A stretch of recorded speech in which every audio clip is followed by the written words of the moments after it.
We had conversations about the character being kind of like a lone wolf, you know, and we talked about feelings of betrayal and, you know, things like that. So that was kind of like, you know, and of being an orphan in some ways, you know. And then, of course, she loves to kick ass as well and destroy everything on her path. So. That's awesome. Simon, you're like my hero. You're one of the reasons I wanted to make films. Oh, thank you. Many young filmmakers view making movies as their own mission impossible. Yeah. Do you have any advice for indie filmmakers wanting to make their own work? I mean, get your hands dirty, you know, get out there. It's never been a better time for this. We've all got very accomplished, you know, cameras on our smartphones. We can get out there. Me and Pom did a little short movie in Venice when we were there. Au revoir, Chris Hemsworth. Yeah, tribute to Chris. It's on my Instagram, third pinned post. Yeah, it's really easy. I mean, we did that Just in a few with an days. iPhone. Yeah, and editing software on the computer. Don't expect things to come to you. Get out there, make your own content, get yourself seen.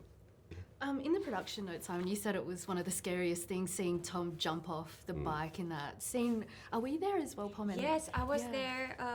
Tarzan, Shay, Haley. We all were went up all there. watching. It was the first day of shoot. Yeah. We were in Norway and we saw him do it 7 or 8 times in a row in front of us. It was insane. It's easier to be there than it is to wait to hear if it went well. Yes. If you're back at the hotel or the cruise ship we were staying on at the time, just watching your watch and waiting, it's terrifying. It's better to be there, get it over with, tear the Band-Aid off, see it happen. But my God, it was extraordinary. Pom, it's not often that we get to act in our native tongue. What's it like acting in French? Do you find it more grounding? Oh, Good question. I don't know. I haven't acted in French in a long time. Yeah. But it was amazing to get to do this scene in French and to have Tom respond in French as well.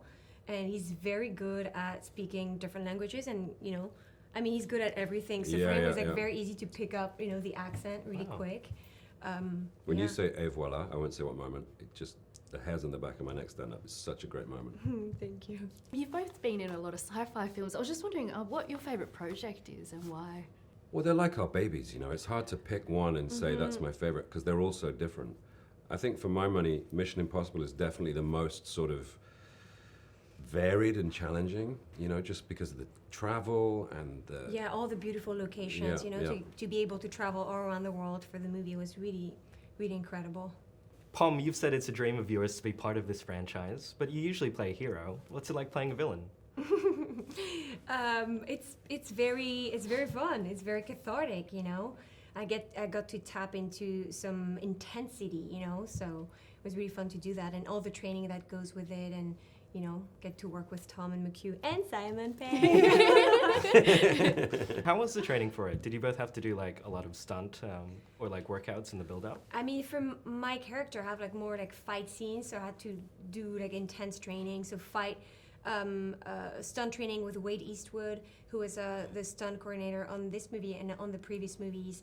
I had to do to work on being explosive, you know, so to do interval training, sprints, strength training, and also, are you falling asleep? No, I was just thinking, I was tired Pilates, thinking about what you have to do. Pilates, making sure that your core is strong, your ankles are strong. You have to be able to do the scenes a lot of times in a row, a lot of days in a row, and be ready to shoot action scenes like throughout the year. So you have to be ready all the time, you know?